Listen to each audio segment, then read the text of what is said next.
even the material composition and the beauty that it represents is really, the artist is asking us, is guiding our souls, if you want to stick with that, the shamanic function, to some other level or zone or semantic space of contemplating that reality now as fused into a place that doesn't quite exist in our immediate experience. Right. And therefore a place of memory or of myth or of contemplation where a different kind of union can be affected. And this is where I wanted to pick up on your theme of love. That kind of union or reconciliation, union with the other. In the case of shamans, many times, the ganz andere, the completely other, the metaphysical or divine other, or some being beyond our world, that really is an invitation. I mean, it could be, and I guess I'm asking if we can still talk about love in that context. I remember reading a master's thesis from the University of São Paulo in Brazil of a mask that was, I believe it was Apapucuá, a particular Brazilian Amazonian group. And it was about one single feathered headdress. Now this dissertation went on for, I think, like 287 pages. And what the woman did in her master's thesis was take the species of feathers. It represented many different birds that had been harvested. The feathers had been taken at different times in their gestational cycle, in their developmental cycle, which meant different times of the year, different ecologies.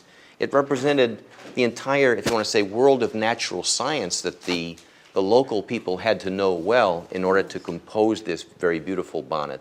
Yes. And there were many other things besides, certain fibers, and those corresponded to astronomic signs that allowed them to control knowledge of the seasons and the times and the tides. And it was an amazing analysis of what went into this. But what I wanted to say about the power of visual art, as I understood it from there and hear it in this context, is it took her 287 pages of linear text to lay out this information that people are carrying, if they're initiated and they know their culture well.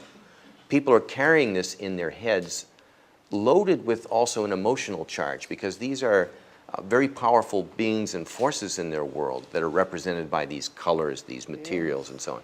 Moreover, they have historical emotional memories associated with the gaining of that knowledge in their different phases of initiation. So when, this is the bottom line, when that bonnet appears on the head of some appropriate person in the midst of a dance that they fasted and prepared for, and with all of the buildup, that delivers a charge, let's say, Indeed. in one blow. That's right. That is different than me struggling through 287 pages of Portuguese, not my own language, so to say. And that seems to me to begin to touch on the power of visual art, the way that you're asking, the transportive power of an artist to bring us somewhere else, which is at the foundations, it seems to me, of love.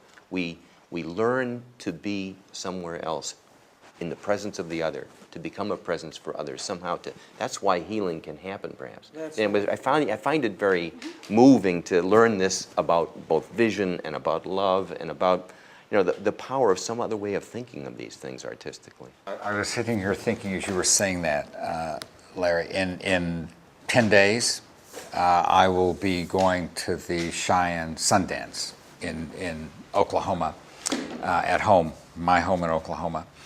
And this capacity for encompassing so much more in the visualization of something. In the Sundance, each Sundancer has two people who are with him all the time. One of those people is the painter, because each day through the Sundance, he has to be painted, as well as some of the garments that he wears have to be painted. And I was just thinking, as you were saying what you were, about how very far what you know when you see somebody, and you know the culture, what you see when you see somebody who has just been painted is. It is so much more than what you see literally in front of you in the visualization. I mean, everything is captured. The past is captured. What he's doing right then is captured.